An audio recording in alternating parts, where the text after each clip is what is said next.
Your primate cousins are professional chewers. They spend nearly half their day just grinding down their own food.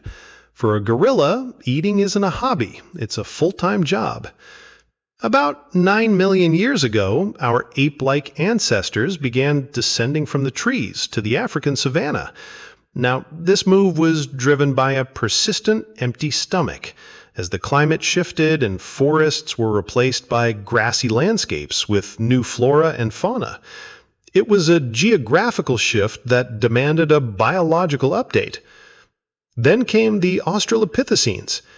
Consider the 3.6 million-year-old skeleton known as Littlefoot, discovered in the Sterkfontein caves of South Africa. Littlefoot and others like them were bipedal ape-like ancestors who lived between 7 million and 2 million years ago. Now, here's the problem. Cooking food with fire is a uniquely human behavior. Until then, they were eating everything raw.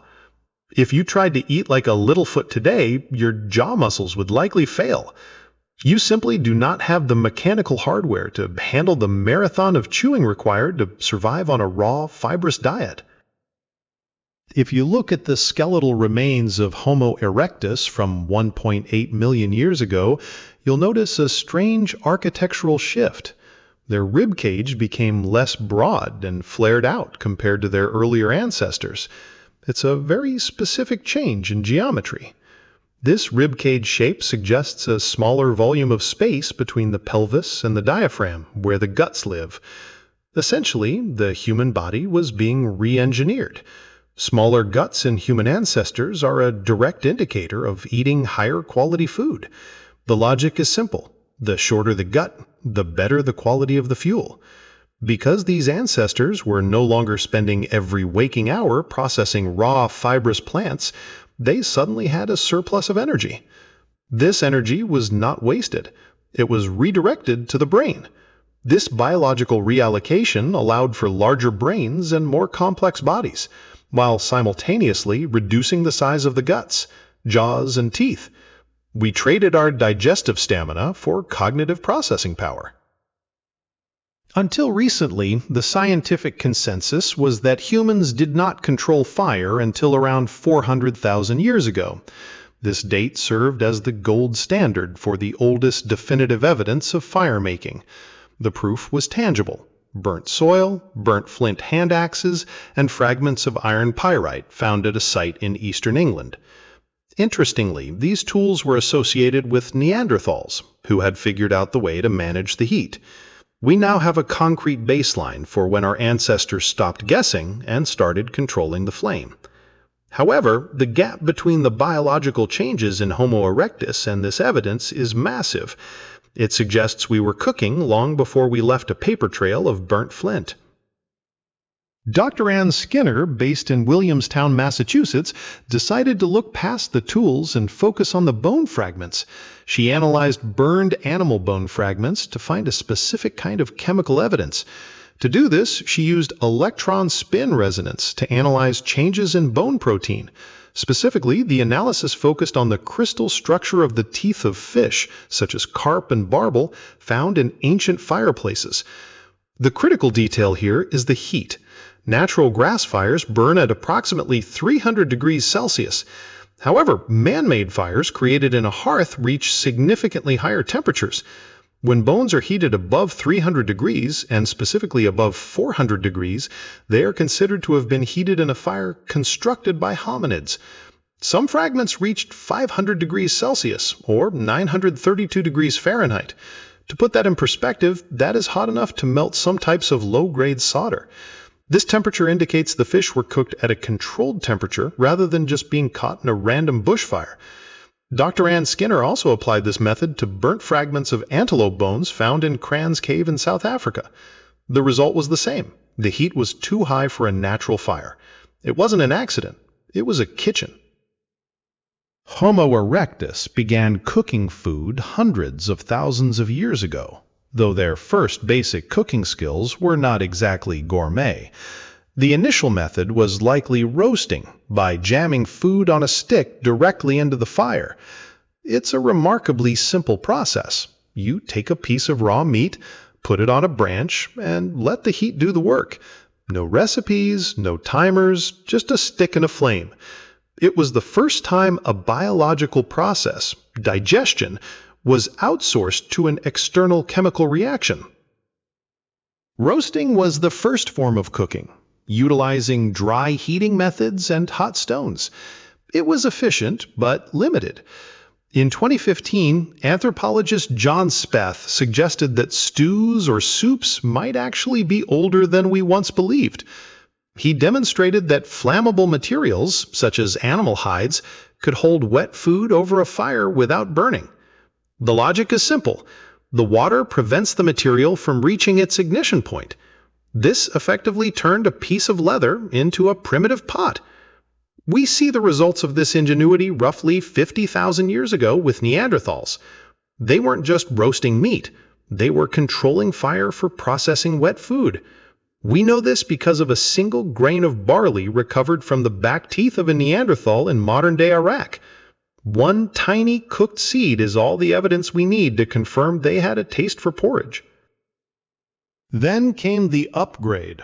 While roasting was a simple act of fire, wet cooking allowed humans to extract more nutrients from food. It weren't just about taste, it was a biological efficiency play.